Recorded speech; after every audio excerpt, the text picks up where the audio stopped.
दोस्तों, स्क्रीन पर आपको यह डॉट दिखाई दे रहा होगा। देखने से आपको लग रहा होगा कि शायद यह कोई स्टार है, बट दोस्तों, मैं आपको बता दूं कि यह कोई स्टार नहीं है, बल्कि यह है प्लूटो। दोस्तों, यह तो हम जानते ही हैं कि प्लूटो सन से बहुत दूर है। प्लूटो वहां है जहां हमारा सोलर सिस्टम खत्म हो जाता है और काइपर बेल्ट स्टार्ट हो जाती है, यानी प्लूटो काइपर बेल्ट के अंदर है। तो एक्चुअली यह इतना दूर है कि आजकल के मॉडर्न टेलीस्कोप्स भी इसकी इमेजेस को सही से कैप्चर नहीं कर पाते। इनफैक्ट हबल टेलीस्कोप, जो कि नासा का अब तक का मोस्ट सक्सेसफुल टेलीस्कोप रहा है, वो भी प्लूटो को सही से नहीं देख पाता। हबल टेलीस्कोप को 1990 में लॉन्च किया गया था और फिर 1994 में उसने प्लूटो की कुछ ऐसी इमेजेस ली। अब इन तस्वीरों में आप देख सकते हो कि प्लूटो कितना फजी है और इसका कलर तक भी सही से नहीं दिख पा रहा। तो ऐसे में साइंटिस्ट को प्लूटो को स्टडी करने में दिक्कत होने लगी और उन्हें यह लगने लगा कि अगर उनको प्लूटो को अच्छे से स्टडी करना है तो उन्हें प्लूटो पर एक स्पेशल स्पेसक्राफ्ट भेजना पड़ेगा। तो यही सब सोचकर वो एक स्पेशल स्पेसक्राफ्ट को डिजाइन करते हैं जिसका नाम था न्यू होराइजन्स। दोस्तों, लास्ट टाइम मैंने प्लूटो पर एक वीडियो बनाया था जिसमें हमने प्लूटो के बारे में डिटेल से डिस्कस किया था। उस वीडियो में हमने जाना था कि प्लूटो कैसे डिस्कवर हुआ और प्लूटो को प्लैनेट्स की लिस्ट से आखिर क्यों हटाया गया। खैर, प्लूटो के बारे में तो हमने बहुत कुछ डिस्कस कर ही लिया था, लेकिन एक चीज जो मैंने उस वीडियो में नहीं बताई थी वो थी प्लूटो तक पहुंचने की कहानी, यानी कैसे न्यू होराइजन्स को बनाया गया और कैसे उसे प्लूटो तक भेजा गया। दोस्तों, न्यू होराइजन्स अब तक का इकलौता ऐसा स्पेसक्राफ्ट है जो कि प्लूटो पर गया। न्यू होराइजन्स को जनवरी 2006 में लॉन्च किया गया था, जो कि प्लूट पर जुलाई 2015 में पहुंचा, यानी उसको प्लूट तक पहुंचने में पूरे 9 साल लगे थे। और अपने इस 9 साल के लंबे सफर में उसने क्या देखा और उसके साथ क्या हुआ, यही है हमारी आज की इस वीडियो का टॉपिक, जो कि हमारी प्लूटो सीरीज का पार्ट 2 है। तो हमेशा की तरह ये वीडियो भी काफी इंटरेस्टिंग होगा, इसीलिए इसको एंड तक देखते रहना। दोस्तों, वीडियो स्टार्ट करने से पहले मैं आपको एक इंटरेस्टिंग बात बताता हूं। दोस्तों, जैसे कि हम जानते हैं कि प्लूटो सभी प्लेनेट से ज्यादा दूर है, तो यही वजह है कि प्लूटो का ऑर्बिट सबसे बड़ा है और इसको सन के गिर्द एक कंप्लीट चक्कर लगाने में सबसे ज्यादा टाइम लगता है। दोस्तों, प्लूटो अपना एक ऑर्बिट 208 सालों में कंप्लीट करता है और ये वाकई में बहुत लंबा पीरियड है। इसे मैं अगर आपको एक एग्जाम्पल से समझाऊं तो कुछ यूं होगा कि प्लूटो जिस जगह पर आज मौजूद है, तो ये सेम उसी जगह पर लास्ट टाइम 200 साल पहले था, यानी जैसे अभी 2000 का टाइम चल रहा है। तो अगर हम 200 साल पीछे जाएं तो वो टाइम 1700 का था और ये वो टाइम था जब कोई भी टेक्नोलॉजी नहीं थी। उस टाइम ना तो कोई कैमरा था, ना फोन था, और इवन के उस टाइम कोई बल्ब तक भी नहीं था। लोग उस टाइम लालटेन लेकर घूमा करते थे। जी हाँ दोस्तों, क्योंकि दुनिया का सबसे पहला कैमरा 1816 में इन्वेंट हुआ था, सबसे पहला फोन 1876 में, और अगर बात करें बल्ब की तो सबसे पहला बल्ब 1892 के बाद के हैं। इसके अलावा सबसे पहली बाइक 1870 में बनी थी और सबसे पहली कार 1864 के बाद होना शुरू हुए थे। तो इसका मतलब प्लूटो जिस जगह पर आज है, तो लास्ट टाइम ये सेम उसी जगह पर तब था जब कोई भी टेक्नोलॉजी नहीं थी और लोग लालटेन लेकर घूमते थे। दोस्तों, प्लूटो पहली बार 1930s में डिस्कवर हुआ था और उस टाइम से लेकर अब तक ने अपना आधा ऑर्बिट भी कंप्लीट नहीं किया और हमने उस पर आज स्पेसक्राफ्ट्स भी भेज दिए। तो इससे आप अंदाजा लगा सकते हो कि दुनिया कितनी जल्दी डेवलप हुई है और ह्यूमन माइंड कितना पावरफुल है। तो चलो अब ज्यादा बातें नहीं करते और टॉपिक पर वापस आते हैं। तो दोस्तों, अगर बात करें प्लूटो पर स्पेसक्राफ्ट भेजने की, तो यह कहानी शुरू हुई थी 1989 से, क्योंकि 1989 तक सोलर सिस्टम के 8 प्लेनेट पर कोई ना कोई स्पेसक्राफ्ट भेजा जा चुका था, लेकिन प्लूटो पर अभी तक कोई भी स्पेसक्राफ्ट नहीं गया था। तो 1989 से ही साइंटिस्ट को यह लगने लगा कि उन्हें प्लूटो पर भी एक स्पेसक्राफ्ट भेजना चाहिए ताकि वो प्लूटो को भी अच्छे से स्टडी कर सके। खैर, प्लूटो पर जाने का ख्याल तो साइंटिस्ट का बहुत पहले से ही था, लेकिन उनकी प्लूटो पर जाने की इस ख्वाहिश में इजाफा तब हुआ जब अमेरिका ने प्लेनेटरी एक्सप्लोरेशन की स्टंप्स को रिलीज किया। दोस्तों, अमेरिका ने ये स्टंप्स 1991 में रिलीज की थी, जिनमें सभी प्लेनेट और उन पर भेजे गए स्पेसक्राफ्ट्स को भी दिखाया गया था। तो उस टाइम प्लूटो की कोई भी इमेज नहीं थी, लेकिन फिर भी अमेरिकन पोस्टल सर्विस ने एक पेंटर को बुलवाकर प्लूटो की एक फर्जी पेंटिंग बनवाई, जिसके नीचे उन्होंने प्लूटो का नाम लिखा और साथ ही लिख दिया नॉट येट एक्सप्लोड्स के नीचे उन पर भेजे गए स्पेस क्राफ्ट्स का नाम मेंशन था। वहीं प्लूटो के नीचे नॉट येट एक्सप्लोर लिखा था। तो यही वजह थी कि स्टैंप को देखकर साइंटिस्ट में और ज्यादा एक्साइटमेंट होने लगी और उन्हें ये लगने लगा कि अब उन्हें प्लूटो को भी एक्सप्लोर करना चाहिए, ताकि वह प्लूटो की इस नकली इमेज की जगह असली इमेज को लगा सकें और उस पर भेजे जाने वाले स्पेसक्राफ्ट को भी मेंशन कर सकें। अब दोस्तों, मजे की बात यह है कि साल 1928 में नेपच्यून पर भी वॉयेजर 2 स्पेसक्राफ्ट को भेजा जा चुका था, लेकिन अभी तक साइंटिस्ट के पास प्लूटो की एक भी इमेज नहीं थी। प्लूटो की पहली इमेज भी 1994 में हबल टेलीस्कोप की वजह से देखने को मिली और ये इमेज भी कुछ खास नहीं थी।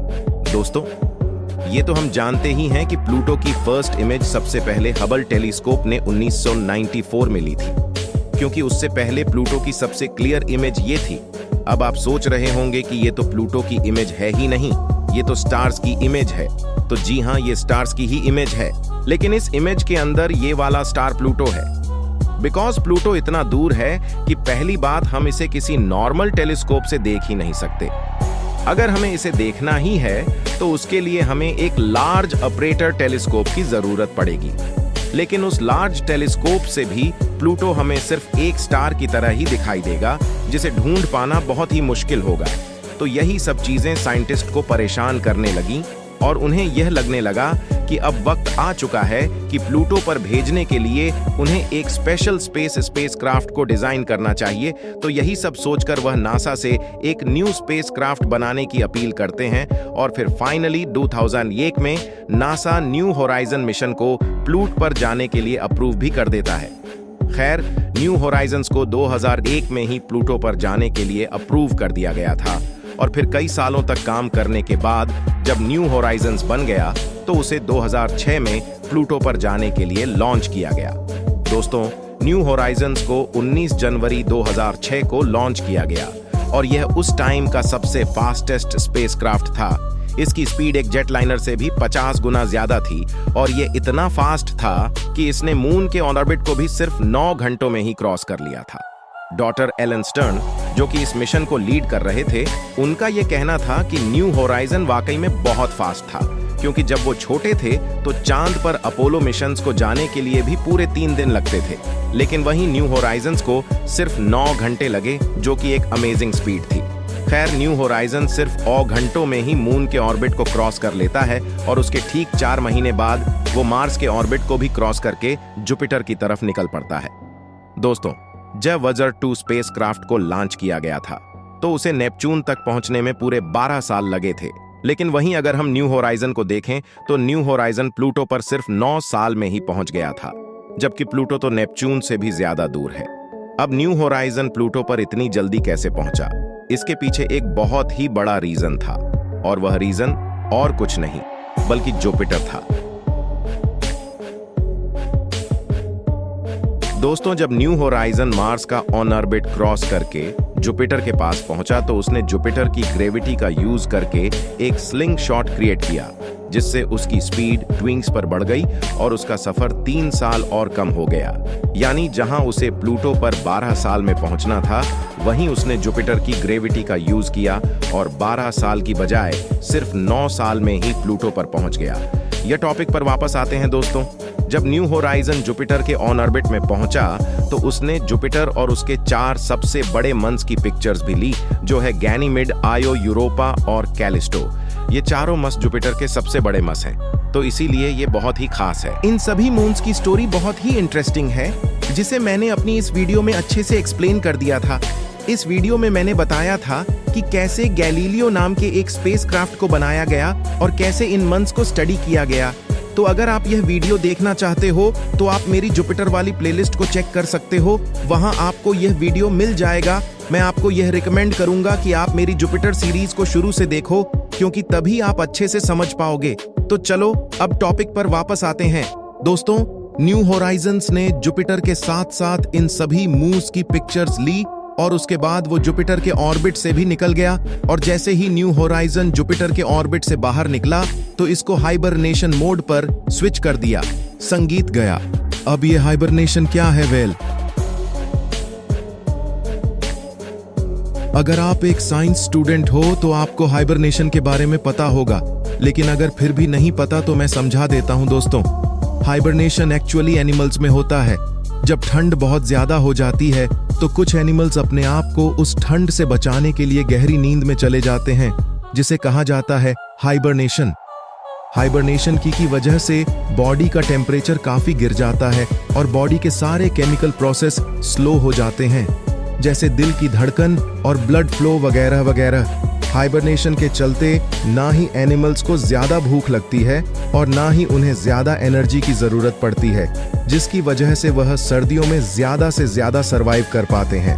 अब जैसे कि मैंने बोला कि न्यू होराइजन्स को हाइबरनेशन मोड पर स्विच कर दिया गया था, तो इसका मतलब यही था कि न्यू होराइजन्स की सारी पावर ऑफ करके उसको स्लीप पर लगा दिया गया था, ताकि वह ज्यादा से ज्यादा एनर्जी और फ्यूल सेव कर सके और प्लूटो तक पहुंच पाने में उसे कोई भी दिक्कत ना आए।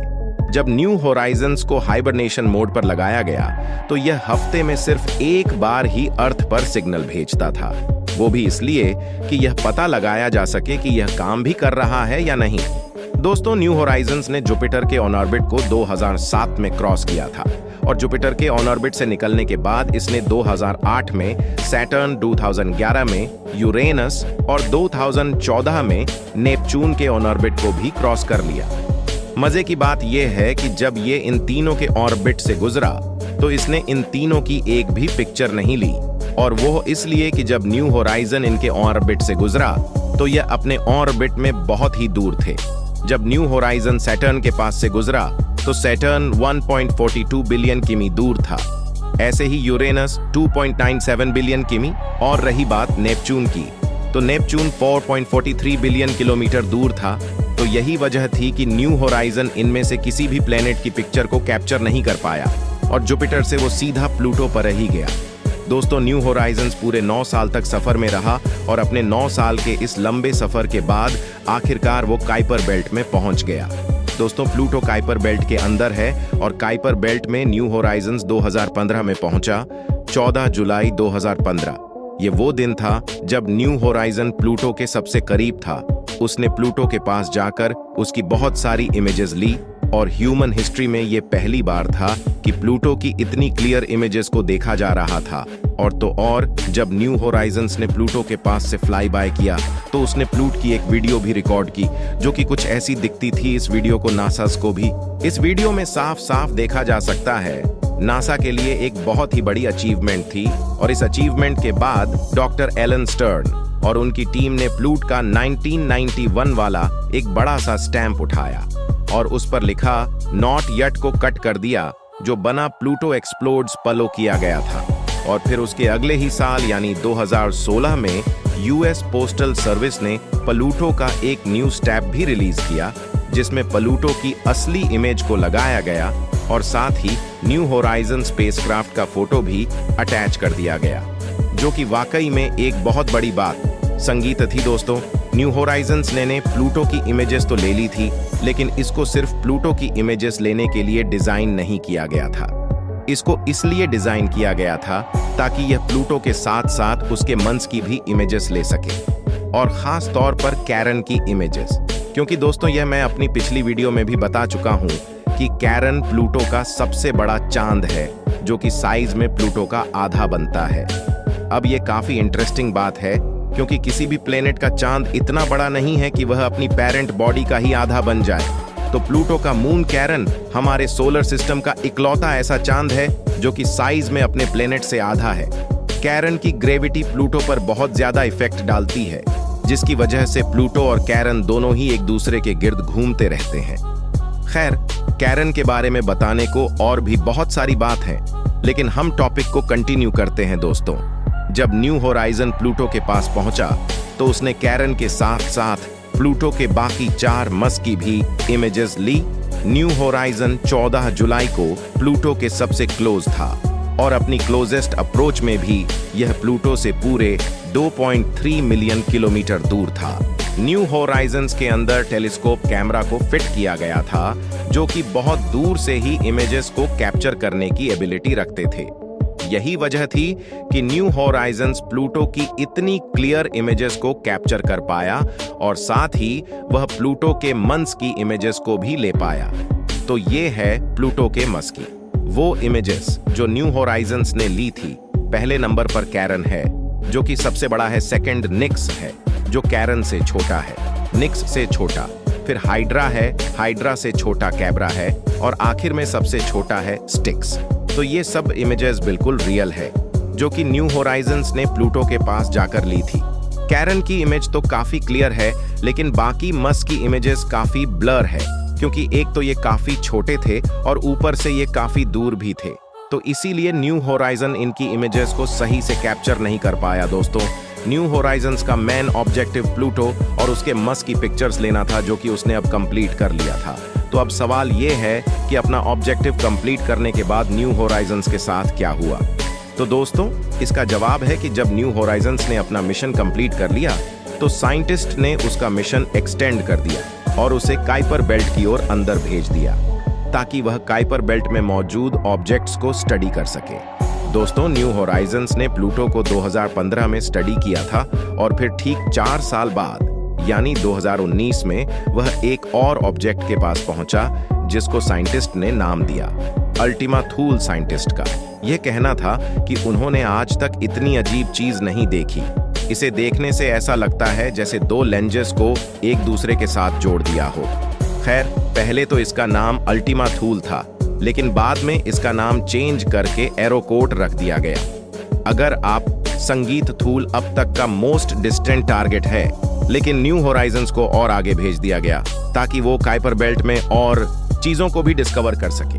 न्यू होराइजन आज भी काइपर बेल्ट में है और आज भी वो अपना आगे का सफर तय कर रहा है। ना जाने उसका यह सफर और कितना लंबा होगा, और ना जाने वो आगे और किन किन चीजों को देखेगा।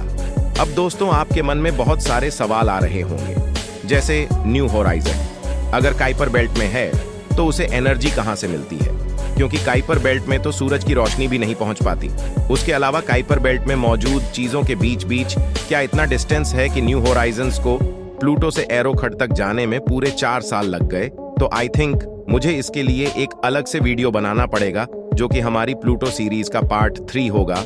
उस वीडियो में हम प्लूटो की कुछ बातें और जानेंगे और काइपर बेल्ट के बारे में डिटेल से डिस्कस करेंगे। मैं मिलता हूं आपसे किसी नेक्स्ट वीडियो में।